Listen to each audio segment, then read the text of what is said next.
going back to Maddux and being healthy, obviously Spencer's made it seem like if he's healthy, it was a pretty easy decision. But what's just your take on how Max played, but deciding to go back to Maddux for Friday? Yeah, Max did a great job. What an opportunity, for him to come in and play a few huge, meaningful games for us and having a bunch of success. Obviously got, a lot better through those games as well and learned a ton.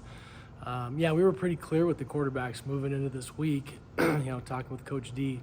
And, if Maddux was able to practice and play at a high level and look good out there, then we were going with him. And obviously he's got a ton of experience and been a multi-year starter for us. So feel really good about that he's back in action. And, again, with Max, he's done a great job this week too and just handling it. And he's put himself in a great position as well. So how do you kind of weigh maybe the rustiness of Maddux being out for so long with riding the hot hand with what Max has done with what you said, all the other intangibles and things that kind of override that?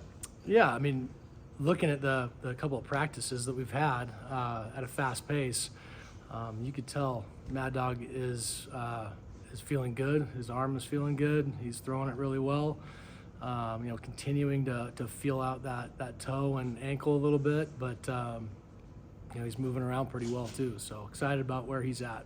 Do you see any lingering effects from that injury still, or? He's using an insole and stuff too to just kind of support it, and so he's not what you would say full speed, all overall, but doing a really good job with it and is moving well. It's just different having a new insole in there. Maddux has obviously started a lot of games here. He was playing with an injury earlier this year. How much does all that kind of experience kind of help you, or him, I should say, navigate like what he's dealing with right now? With say that again? He's played a ton of games here, right? Yeah. He had to deal with his injury earlier this year, right? So like, just how has that experience like just helped him through this most recent adversity, I guess? Yeah, every year you've got ups and downs. In a quarterback position, there's good games, there's bad games, there's things you learn from, and obviously with Mad Dog, he's got a ton of experience, in college football games. He's played a ton of games and a ton of snaps. And so he's handled the ups and downs and the adversity really well, like a professional, and I respect that, and the team does too. So we expect him to come out and play at a high level and go get this thing on the blue. Coach is playing for everything. If things don't go well in the first quarter, what kind of conversations have you guys had in terms of, if Maddux is struggling physically or mentally, and you have this insurance plan now, security blanket that's proven? What kind of conversations have you had this week about things like that? Yeah, the quarterbacks know. Ultimately, it's not about egos or reputation or any of that stuff. It's about winning football games, and so we've got to finish this with a win on the blue, and however that looks, we're going to put the best guys on the field that we feel like is going to go execute that. You said Maddux wasn't going at full speed. Is that something you're expecting to pick up by Friday, or are we kind of at where we're at with Maddux now? No, I think he's still getting used to that stuff, and we'll have a full speed practice here on Friday and feel some of that. And I expect him to continually get better all the way through up to game day. Are you saying that because of the insole, or because there's still some More, injury? yeah, more you're getting used to the insole. Yeah. What's different about the insole? It's just it doesn't let the foot flex a little bit, so it's just a little different. Yeah. The game before against UNLV probably was maybe one of the best offensive games of the season. So what did you guys do in that game, both running the ball and throwing the ball, that obviously you'd like to duplicate? Yeah, I think just the attack mentality, kind of just getting out there and letting it rip, and whether that's from, our players' standpoint or coach's standpoint, and kind of feeling free to be able to just go out there and do our thing and trust our players and let them go do what they love to do. Trying to get too specific, but you see like the thing Joe Burrow's playing with right now? I am not. No, Oh, okay. I'm in my own little Boise State There's world. It's something that's kind of like an insert or something in his shoe as well, that he would take it off like in between his actual game cleat off in between drives. Is that like maybe something different? I'm not sure about that. All right. Yep. All right.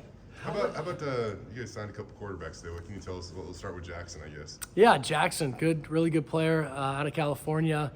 Highly recruited kid, super intelligent, very accurate. He's a great Boise fit. Like, he's going to fit our locker room. He's going to pick up our offense quick, and excited about where he'll be here in January. So get those guys out there and get him prepared for spring ball and see where he goes. How about Cash and kind of a mean, one of the later additions, I guess, of the signing class. So Yeah, tell us about his recruitment. Cash was a little bit later in the recruiting process because we lost a few guys and ended up working out really well, for us. He was committed to Iowa and then committed to Indiana, for a little bit, and then reopened and was able to through a couple guys figuring out that he's going to be available. So we got him up on a trip kind of late in the process, and good sized kid, got a pro style body, pretty good athlete as well, but can make all the throws. Got a big arm, and both of the guys coming in have a really high skill set, and we're excited about them, pushing that room and just having some guys in there that can really roll. Do you still anticipate, is this the QB room for next year? Do you anticipate still looking in the portal, or how do you kind of look at the QB room? We'll see how it all develops and what happens. It's in recruiting, you're always ready to adjust and you're always ready to, see what happens. So we're going to continue through this season and finish these games off, and then we'll evaluate from there. I know there was a lot of talk about your not being able to go on the road, and for the recruiting. How did that play into some of these decommitments and stuff? And how have you guys had a plan to that? And was there any disadvantage when you guys were trying to find quarterbacks that you couldn't be out on the road? Or No, I don't think there was really any disadvantage to it. Coach Udy did a great job, him being a quarterback guy himself, so we were able to evaluate the guys we needed to, and I'm able to meet all the guys on campus and do all the recruiting phone and Zooms and all that stuff. So I really didn't think that affected really anything. Knowing he's going to be here in a month, and I saw that Jackson tweeted out yesterday or today that he's coming up Friday for the game. Do you put him to work a little bit? Do you put him behind the scenes, or is he in the stands as a fan? No, yeah, he's in the stands as a fan. Championship game, we're not able to get him tickets or anything like that. So it's, they're coming up because they love Boise State football and excited about the future here. His parents are moving to Boise as well, and so they're gung ho. Or hang in the locker room at all? Or? No, not game day. I'll see him probably Saturday a little bit, but yeah. You obviously know Brett Rippon pretty well. I know that he trains quarterbacks in the San Diego State or San Diego. Is there any overlap there with Cash? Yeah, he does train Cash. They know each other, and Brett actually I think talked to him last night a little bit. So good relationship there, and it sounds like they're going to actually talk some ball and be able to watch some film together and stuff too. So. Yeah, awesome, and hopefully we get Brett back here a few times as well. Have you guys, has Brett helped you find out more about Cash, or how has that helped the process? Yeah, a little bit. You're always trying to tap into resources that know the players, and whether that's the head coach or QB trainers or Brett in this case, and I had nothing but great things to say about Cash. Excited about his opportunity here. And it sounds like they share the same personal quarterback coach down in California, this Danny Hernandez guy. Do you know Danny at all, and what kind of role has he played in the development of both these guys? Yeah, I do know Danny, and he's a good contact for us. He relays a lot of quarterbacks in that area and deals with a lot of high-level guys. So little connection there, and really Cash and Jackson both know each other as well and have trained with each other, and both really like each other, which is a benefit for us too. Couple more. How unique is that? That they both are, good now. They know each other. They train together. Now they're coming to fight for the same spot. Right. That's football. You're gonna be fighting for that no matter what. No matter where you're going. But I think it is a cool opportunity, for them to come in, know each other, have some familiarity, and ultimately, I tell those guys in the quarterback room too. You're competing against each other, but you're really competing to get yourself to the point where you're able to be the starter and function. So it's not as much like bad chemistry. It's like, hey, we're all here to do the same job, right? We're all trying to play at the high level. I'm just trying to get myself to that point where I can be the starter. Was it harder with bringing two guys in this class? Jackson obviously didn't waver at all when there was guys coming and going, but is that harder to recruit when you're saying, hey, we're going to bring in two in this class and you're not necessarily the guy right away? Or it is a little bit.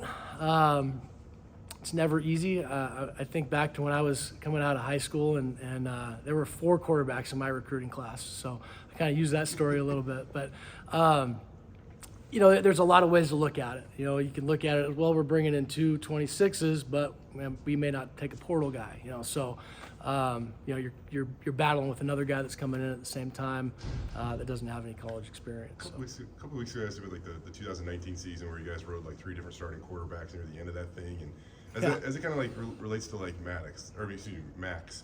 Just how kind of magical was that little performance that he put together there en route to winning Offensive Player of the Week, and how much better prepared will he be for whenever this happens again now? Yeah, really good opportunity for him, and not only for himself and his family, and being an Idaho native, and that's awesome, and the stability in that room, and knowing that two guys, can go in, we know we can win games with them, that's huge, and the team feels that way as well. So whether it was Maddux, whether it was Matt, hey, we're still going into whatever game we go into feeling confident, and it's not a one-person ball game, right? You're playing with 11, and all those guys got to play at a high level, but the confidence in the QB position in that room is really high.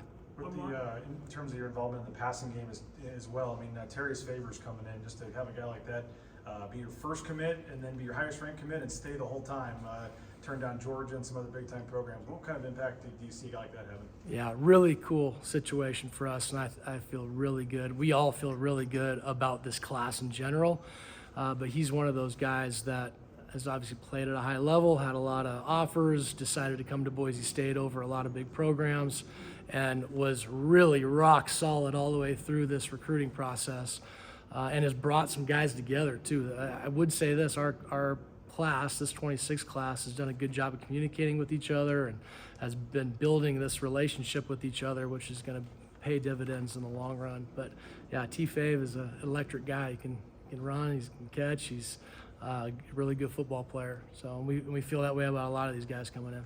Thanks, Coach. Yeah, appreciate it, guys.